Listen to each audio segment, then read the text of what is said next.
Hello guys, tayo nga pala magluluto ng tuna kinilaw ngayon. Saktong-sakto dahil piyesta dito sa San Agustin. Yan, saktong-sakto sa pulutan.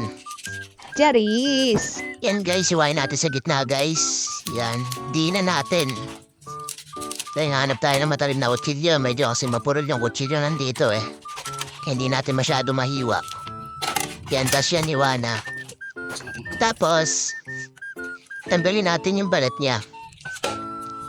Yan, iwain natin dun sa pinakadulong konti para matanggal natin ang maayos yung balat. Yan o, may papilantik pa ng kamay o. Tapos yan, tanggal na. Yan, tanggalin natin yung mga konti mga tinik-tinik dyan.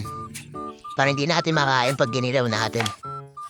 Yan, iwain lang natin ng habang-habang ganyan, tas i-cubes natin.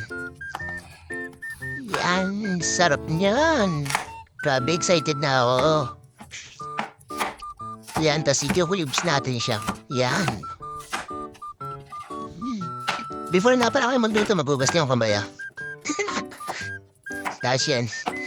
Sarap po.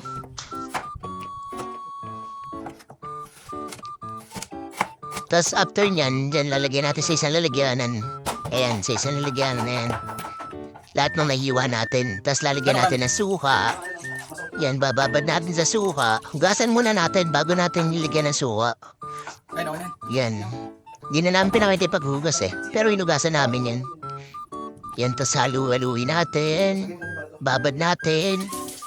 Tapos lagyan natin ng luya. Yan, luya. Sarap ng luya. Tapos yan, halu-haluin natin.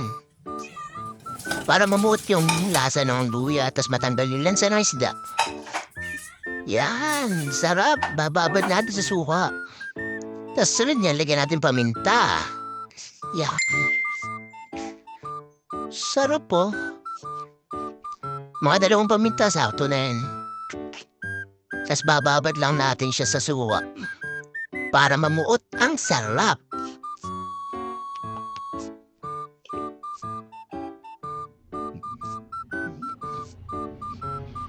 Tapos after niyan yan, inababad na natin siya. After niyan, lagyan natin ng konting asin. Para maghalo yung magpantay yung lasa niya. Tapos halu-haluin lang ulit natin. Tapos ibabad natin. Yan. Tapos habang magbababad tayo, pwede na tayo maghiwa ng sibuyas.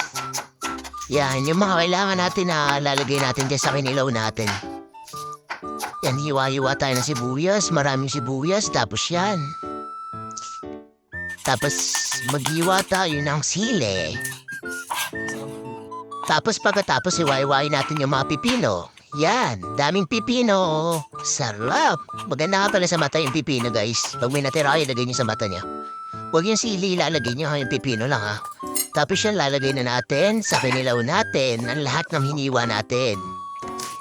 Yan, ang sarap po. Sarap po, tinitingnan pa lang ang sarap na. Diba? Tapos nagyan natin ng kalamansi para matansya natin kung gaano kasarap. Kalamansi. After niyan, halu-haluin lang natin yan. Halu-haluin natin. Tapos, ayan na, makikita na natin. Yan ang sarap guys. Oh, sarap po. Yan ang pinilaw natin. Kain po. Bye-bye. See you sa next vlog guys.